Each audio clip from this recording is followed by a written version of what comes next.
La justice sous la 5e République est rendue au nom du peuple togolais par des juridictions organisées en deux ordres séparés, l'ordre judiciaire et l'ordre administratif. Dans le 4e épisode de notre capsule « Je connais ma Constitution », nous aborderons la justice sous la 5e République, soulignant 4 grandes institutions: l'ordre judiciaire, l'ordre administratif, le tribunal des conflits et le conseil de la magistrature. Section 1. Ordre judiciaire. Qu'est-ce que l'ordre judiciaire? L'ordre judiciaire est composé du tribunal, la cour d'appel et la cour de cassation. À noter que la cour de cassation est la juridiction suprême de l'ordre judiciaire. Quel est le rôle de l'ordre judiciaire?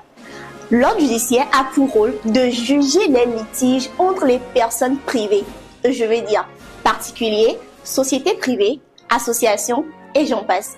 Les personnes poursuivies pour infraction à la loi pénale. Elle reçoit également les plaintes déposées par les victimes d'infractions et les transmet, le cas échéant, au service territorial compétent. Quels sont les tribunaux spécialisés que l'on retrouve dans l'ordre judiciaire? Dans la 5e République, nous avons les tribunaux de travail, les tribunaux de commerce, les juges des enfants, les tribunaux pour enfants, ainsi que les tribunaux et cours militaires. Section 2. L'ordre administratif. Qu'est-ce que l'ordre administratif? L'ordre administratif est composé du tribunal, de la cour d'appel et du conseil d'État. Le conseil d'État est la juridiction suprême de l'ordre administratif. Une loi organique fixe leur composition, organisation, attribution et fonctionnement. Quelle est la mission de l'ordre administratif? La justice administrative a pour rôle de juger les litiges entre administrations, l'État contre une collectivité territoriale, par exemple. Le tribunal administratif juge des litiges concernant différents domaines: impôts, contrats administratifs, liberté publique, urbanisme, droit social, etc. Un exemple: si l'entreprise de Monsieur X, par exemple, a un problème avec le service des impôts ou que son entreprise a des difficultés avec un contrat d'État, la situation se réglera dans un tribunal administratif. Section 3. Le tribunal des conflits. Et si, face à une situation, l'ordre judiciaire et l'ordre administratif ne répondent pas ou se déclarent incompétents? Dans ce troisième cas, l'institution qui est le tribunal des conflits règle les conflits de compétences entre les juridictions de conseil et la cour de cassation. Par exemple, vous êtes face à une situation ou un cas qui doit faire face à la justice, mais les deux ordres judiciaires et administratifs n'arrivent pas à le gérer. Alors, ceci sera simplement pris en charge par le tribunal des conflits. Il se doit de régler les conflits entre le tribunal d'État et la cour de cassation.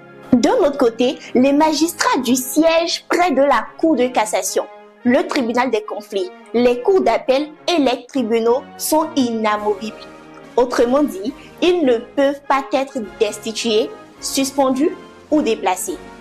Quel est le rôle du Conseil supérieur de la magistrature et sur quel sujet peut-il être consulté? Le Conseil supérieur de la magistrature participe à la composition et à la discipline de la magistrature ordinaire et il peut être conseiller sur l'état de justice.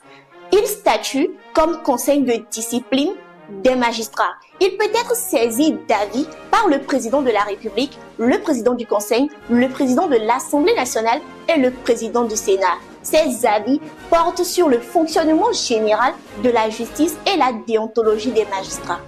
Ce sera tout sur la justice dans la nouvelle constitution de la 5e République. Dans un prochain épisode, nous aborderons l'institution de la Cour constitutionnelle. C'est Farida Binola sur l'Omniactu. Restez connectés pour ne manquer aucun épisode de la capsule éducative « Je connais ma Constitution ». À très bientôt.